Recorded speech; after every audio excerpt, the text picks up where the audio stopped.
Good morning बच्चों। आज हम कक्षा 8 सामाजिक विज्ञान पाठ 1 भाग 1 आधुनिक काल में विश्व के बारे में चर्चा करेंगे। देखें, आधुनिक काल में विश्व, आधुनिक काल, मॉडर्न एज क्या है। देखें, विश्व इतिहास को 3 भागों में बांटा गया है।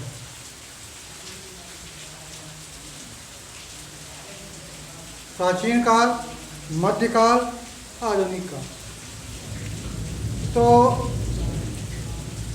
आदिकाल से लेकर 13वीं सदी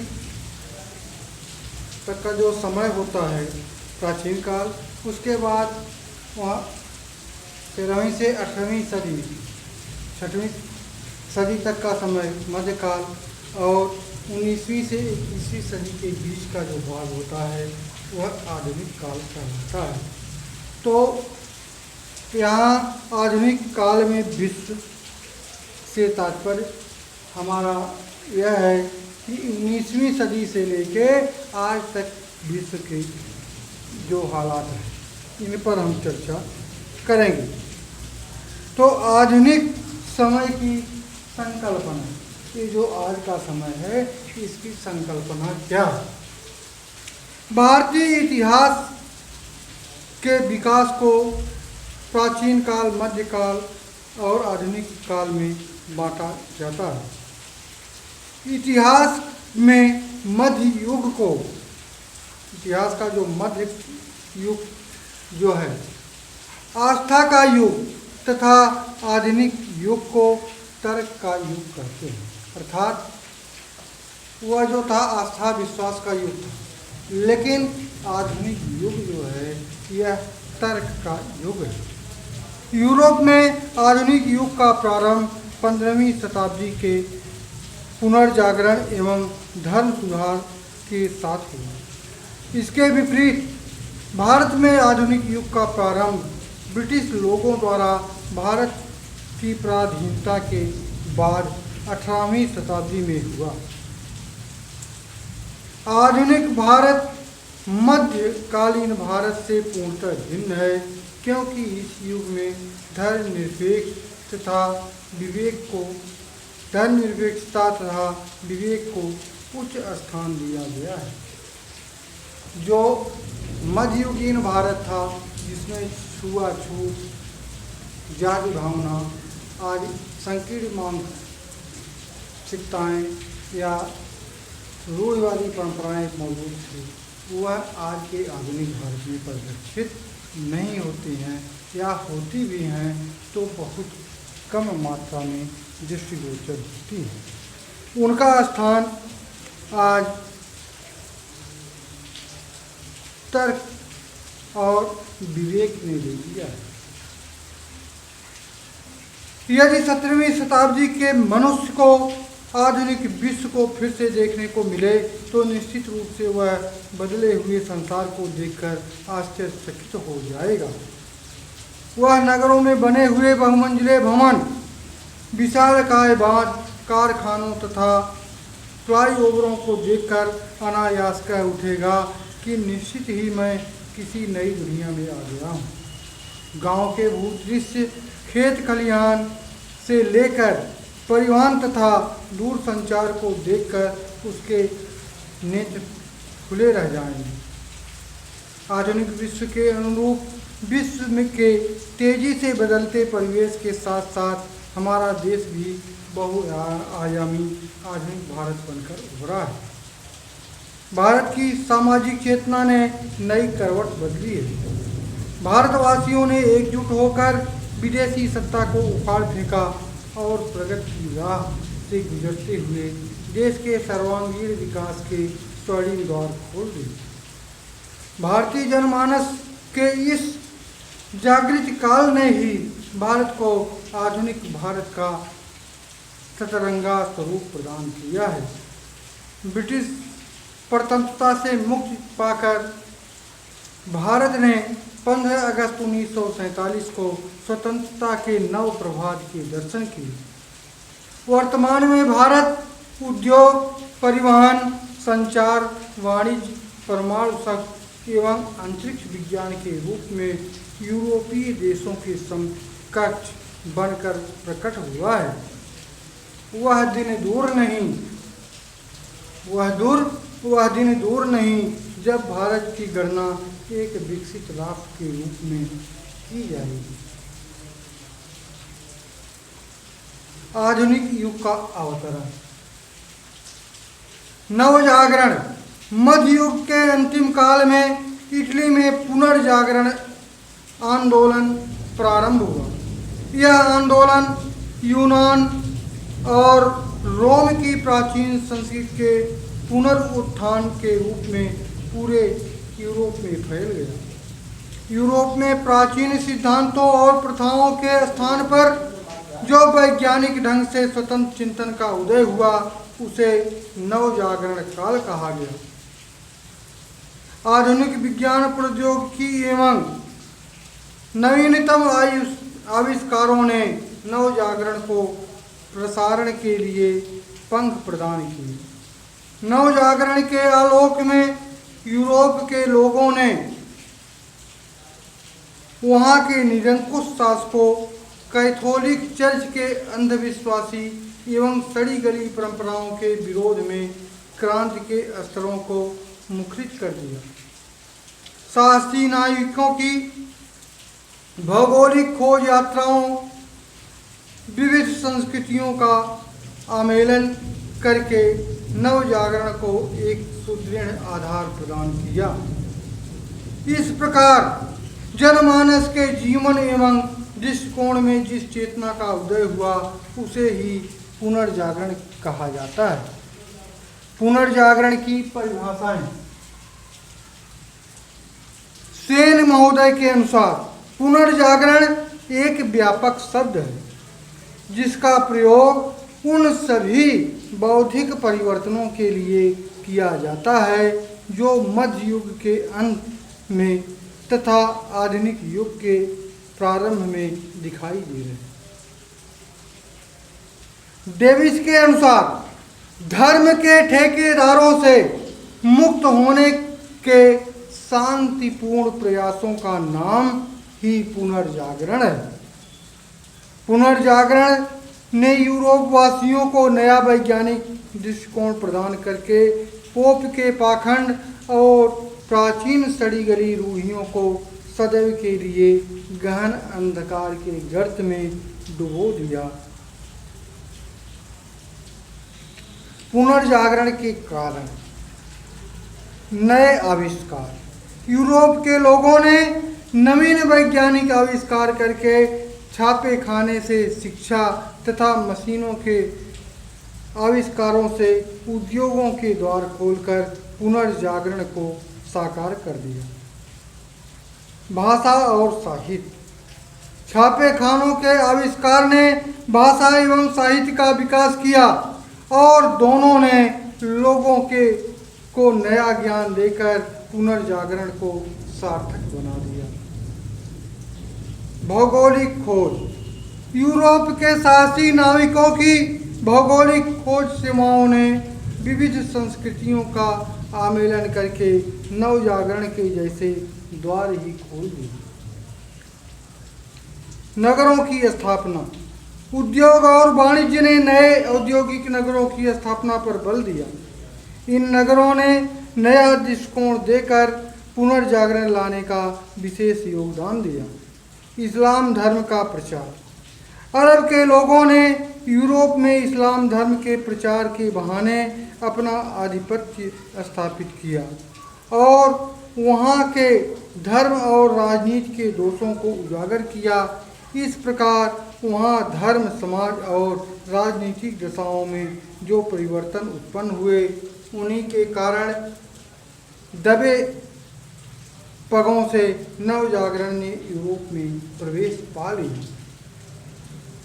धर्म युद्ध। यूरोप में लंबे समय तक चलने वाले युद्धों ने यूरोप के लोगों को विविध देशों के धर्म एवं संस्कृतियों से अवगत कराया, जिससे उनमें स्वतंत्र चिंतन की प्रवृत्ति ने पुनर्जागरण को जगा दिया। पुनर्जागरण के प्रभाव।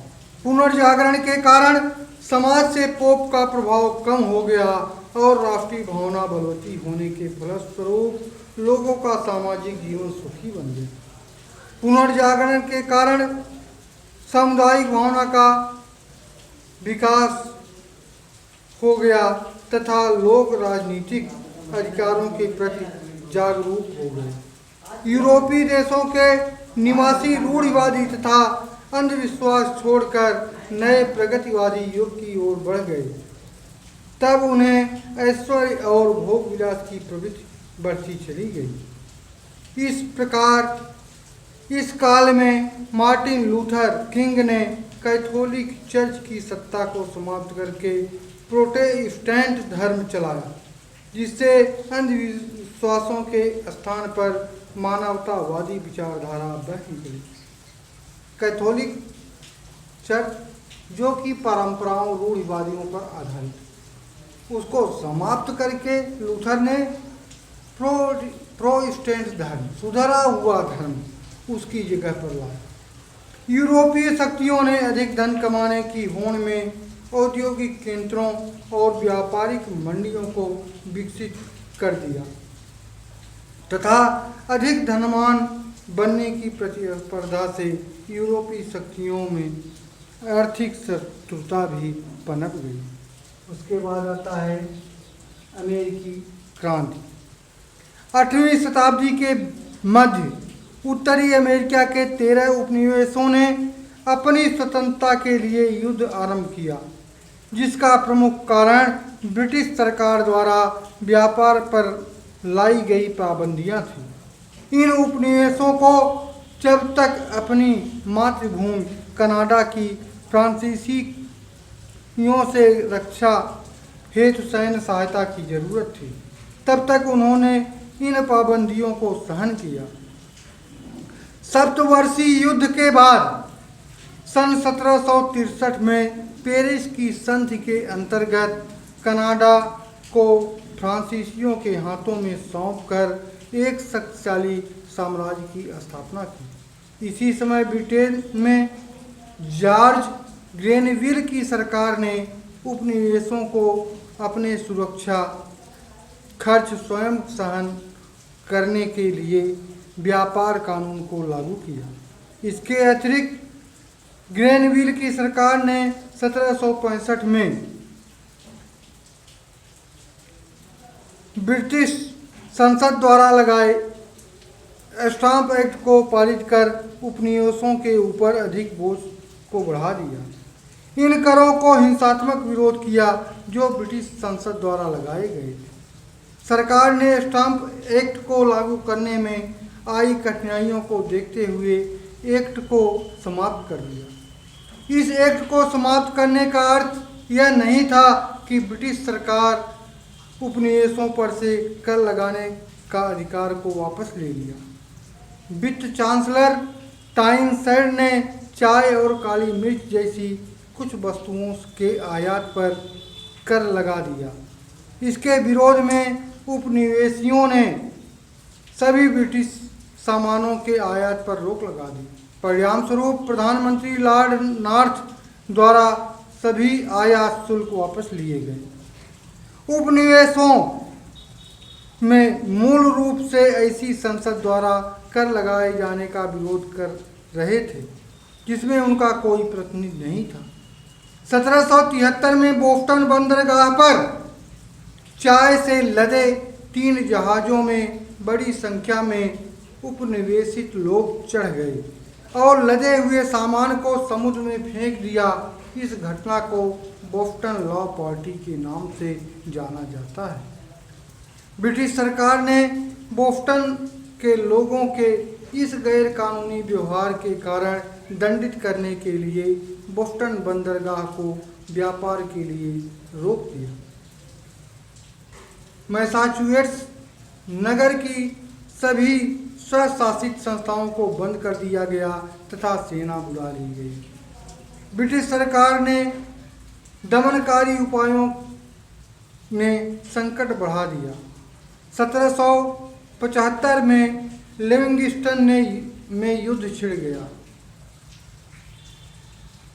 फिलाडेल्फिया में उपनिवेशों का एक सम्मेलन हुआ जिसमें उन्होंने स्वतंत्रता की घोषणा पत्र को जारी किया।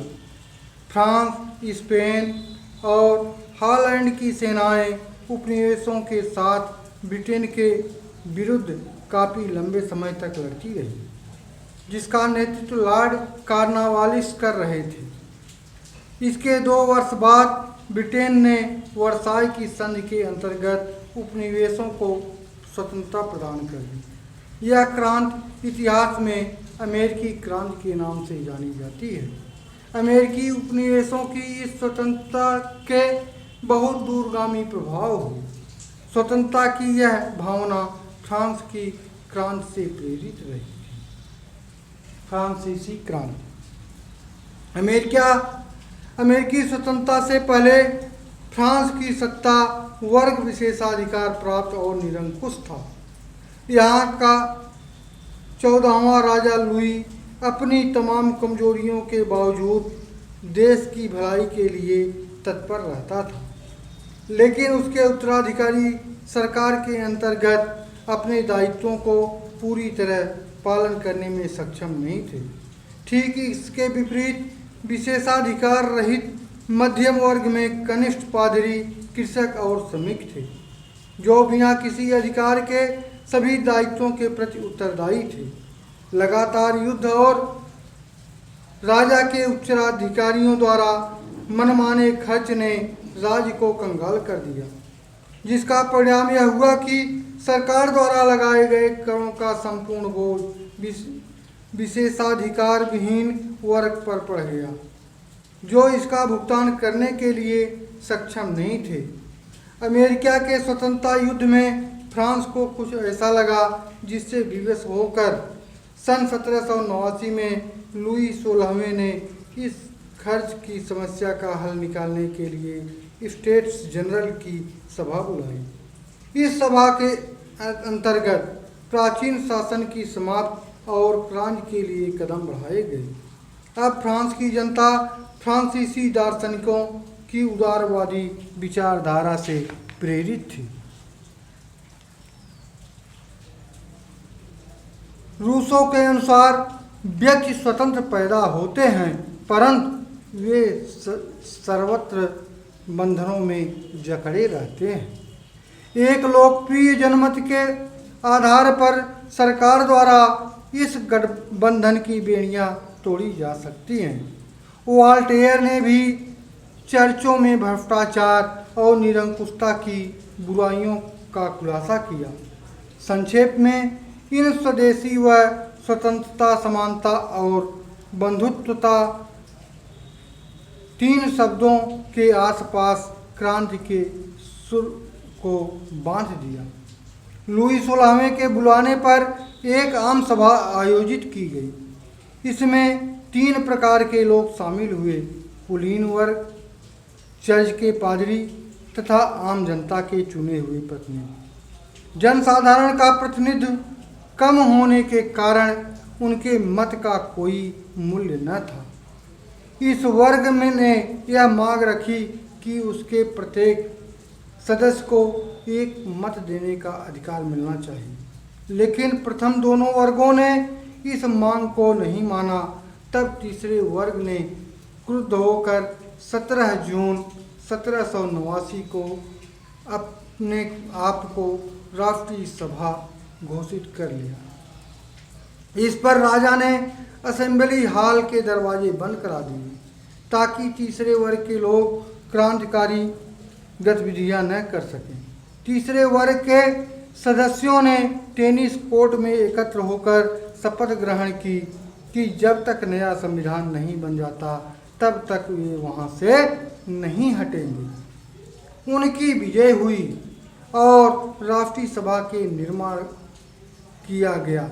आंदोलनकारियों ने बास्टील जेल के दरवाजे को तोड़ दिया और कैदियों को रिहा कर दिया। बास्टील का यह पतन फ्रांस की स्वतंत्रता का सूचक है। एक राष्ट्रीय सरकार की स्थापना पेरिस में की गई और व्यवस्था बनाए रखने के लिए राष्ट्रीय गार्ड का गठन किया गया। जल्दी ही दूसरे प्रांतों में भी क्रांति का प्रसार हो गया। कुलीनों ने अपने विशेषाधिकारों का स्वेच्छा से छोड़ दिया। पुराने शासन की समाप्ति हुई और समानता के सिद्धांत की विजय हुई।